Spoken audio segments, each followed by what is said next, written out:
गांव के एक कोने में रहने वाले शिवनाथ एक ईमानदार और मेहनती किसान थे।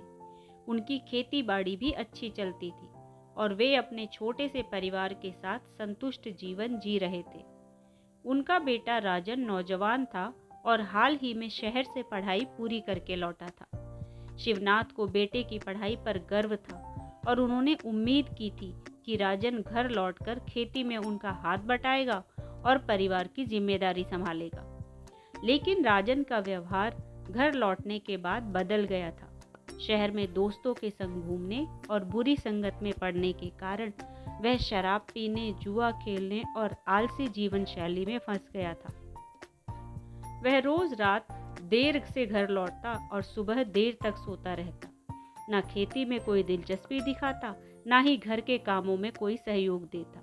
उसकी माँ अक्सर परेशान रहती, पर शिवनाथ चुपचाप देखता और सोचता कि कब और कैसे राजन को सही रास्ते पर लाया जाए। एक दिन जब राजन रात भर जुआ खेलकर हार गया और घर खाली जेब लौटा, तो शिवनाथ ने तय किया कि अब समय आ गया है कि बेटे को सही सीख दी जाए। मगर वह जानता था कि केवल कुछ बातें कहने से कुछ नहीं होगा।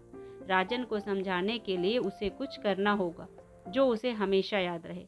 अगली सुबह शिवनाथ ने राजन से कहा, बेटा, आज तुम्हारे साथ एक काम करना है, चलो खेत पर चलते हैं। राजन थोड़ा चिढ़कर बोला, बाबूजी, मुझे नींद आ रही है, आप ही कर लीजिए। लेकिन शिवनाथ ने जोर देकर कहा, यह काम जरूरी है और इसे सिर्फ तुम ही कर सकते हो। राजन बेमन से तैयार हो गया और पिता के साथ खेत की ओर चल पड़ा। रास्ते में शिवनाथ ने एक पुराना पेड़ दिखाया जो खेत के किनारे खड़ा था। पेड़ का तना मोटा और मजबूत था, लेकिन उस पर कई कांटे उगाए थे।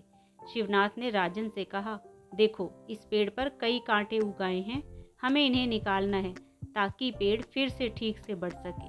उसने सोचा कि यह काम तो आसान होगा। वह पास रखी दराती लेकर कांटे काटने लगा, लेकिन जैसे जैसे कांटे काटता वे और अधिक उलझते चले गए। कांटे मोटे और मजबूत थे और कई जगह से तो तने में गहरे धंसे हुए थे। राजन को समझ में आया कि ये काम जितना दिखता है उससे कहीं ज़्यादा मुश्किल है। लगभग 1 घंटे तक मेहनत करने के बाद राजन थक गया। उसने दराती एक तरफ फेंकी और कहा, बाबूजी, यह काम तो बहुत कठिन है, इसे करने में बहुत समय लगेगा और शायद हम इसे ठीक से कर भी ना पाएं। शिवनाथ ने गंभीरता से राजन की ओर देखा और बोला, बेटा, ये कांटे उसी बुरी आदत की तरह हैं जो तुम्हें घेर रही हैं। में जब कांटे छोटे थे तब इन्हें निकालना आसान था, लेकिन अब ये इतने गहरे धंस गए हैं कि इन्हें निकालना बहुत कठिन हो गया है। अगर तुम्हें इन्हें पहले ही हटाने की कोशिश की होती तो यह काम इतना कठिन ना होता। राजन थोड़ी देर के लिए चुप रहा। उसके मन में पिता की बात गूंजने लगी। शिवनाथ ने आगे कहा, तुम्हारी बुरी आदतें भी इन्हीं कांटों की तरह हैं। जब तुमने पहली बार जुआ खेला, शराब पी या आलस करना शुरू किया तो वह एक छोटा कांटा था।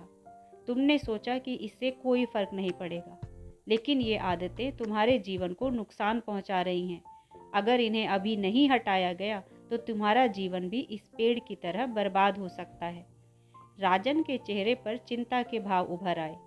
उसे महसूस हुआ कि पिता की बातों में सच्चाई थी। वह अपनी बुरी आदतों में इतना खो गया था कि उसे एहसास ही नहीं हुआ कि वह अपना जीवन किस दिशा में ले जा रहा था। शिवनाथ ने उससे शांत स्वर में कहा, लेकिन अभी भी समय है बेटा।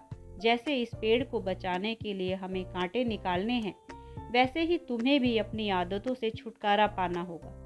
ये मुश्किल होगा, लेकिन असंभव नहीं। राजन ने पहली बार अपने पिता की बातों को दिल से सुना। उसे समझ में आ गया था कि अगर उसने अपनी बुरी आदतें नहीं छोड़ी तो उसका भविष्य अंधकारमय हो सकता है। वह खेत से वापस घर जाते समय गहरे विचारों में डूबा रहा। अगले दिन राजन ने खुद से वादा किया कि वह अपनी जिंदगी को सुधारने के लिए हर संभव कोशिश करेगा।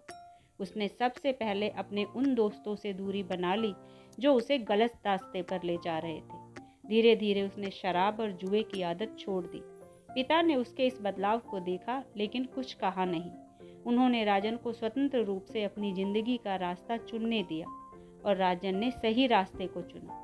वह अब खेती में पिता की मदद करने लगा और घर के कामों में भी अपना योगदान देने लगा।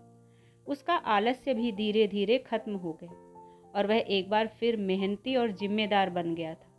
कुछ महीनों बाद एक दिन राजन अपने पिता के पास आया और कहा, बाबूजी, आपने जो उस दिन कांटों की बात कही थी उसने मेरी आंखें खोल दी। मुझे आज समझ में आया कि छोटी छोटी बुरी आदतें कैसे हमारी पूरी जिंदगी को नुकसान पहुंचा सकती हैं। अगर आप उस दिन मुझे सबक नहीं देते तो मैं शायद आज भी उसी गलत रास्ते पर होता। शिवनाथ ने अपने बेटे के सिर पर हाथ फेरा और मुस्कुराते हुए कहा, हर इंसान से गलतियां होती हैं, लेकिन जो उनसे सीख लेता है सही मायने में वही बड़ा होता है। मुझे खुशी है कि तुमने अपनी गलती को पहचाना और सही रास्ते पर लौट आए। राजन ने अपने पिता से वादा किया कि वह आगे भी अपनी जिंदगी में किसी भी बुरी आदत को खुद पर हावी नहीं होने देगा। अब वह पहले से अधिक मेहनती और जिम्मेदार हो गया था। उसकी माँ भी खुश थी कि उनका बेटा वापस सही रास्ते पर आ गया था। इस कहानी से हमें ये सीख मिलती है कि बुरी आदतें धीरे धीरे हमारे जीवन को प्रभावित करती हैं और अगर हम उन्हें समय रहते नहीं पहचानते और दूर नहीं करते तो वे हमारे भविष्य को बर्बाद कर सकती हैं। लेकिन सही समय पर सही मार्गदर्शन और आत्म संयम से हम किसी भी आदत को बदल सकते हैं।